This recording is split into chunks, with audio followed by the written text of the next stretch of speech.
Hi friends, அனைவருக்கும் வணக்கம். இன்றைய வெண்புலி விழிப்புணர்வு சேவையில் நம்ம காணொழுது பார்த்திங்கன்னா, நான் என்னுடைய அந்த ஒயிட் பேச்சஸ்லேருந்து அந்த மன அழுத்தத்திலேருந்து நான் மீண்டதுக்கான ஒரு முக்கியமான காரணமே, இனி எனக்கு பிடித்த ஒரு விடயத்தை நம்ம செய்யணும், யாருக்காகவும் இதற்காகவும் பயம் கொள்ளக்கூடாது. குறிப்பாக இந்த வெண்புலிங்கிறது நம்மளுடைய திறமையை ஒருபோதும் அது வீணடிக்காது அப்படிங்கிறத நான் ஃபஸ்ட்டு உணர்ந்து கொண்டேன். ஓகேங்களா?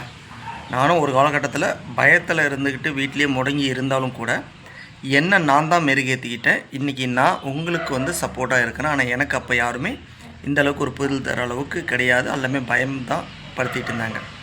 அதாவது நமக்கு எந்த அளவுக்கு உளவியல் ரீதியாக, அது மன ரீதியாக, உடல் ரீதியாக ஒரு பாதிப்பை ஏற்படுத்தணுமோ அதுதான் இந்த வெண்புள்ளி.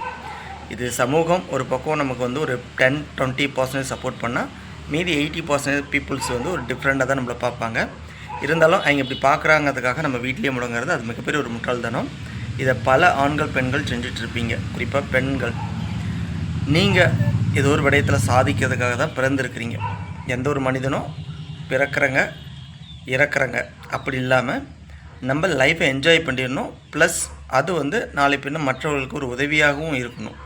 அதுமாரி உங்களுக்கு எந்த ஒரு டேலண்ட் இருந்தாலும் அதை வெளிப்படுத்துறதுக்கு வெண்புலி எந்த இடத்துலையும் ஒரு தடை கிடையாதுங்கிறத ஃபஸ்ட்டு உணர்ந்துக்கிட்டு நீங்கள் உங்களுடைய டார்கெட்டை அச்சீவ் பண்ணுறதுக்கு நாளையிலேருந்து, ஓகேங்களா, இன்றைக்கி நீங்கள் ப்ரிப்பேர் ஆகுறீங்க, நாளையிலேருந்து ஹார்ட் ஒர்க் பண்ணுறீங்க.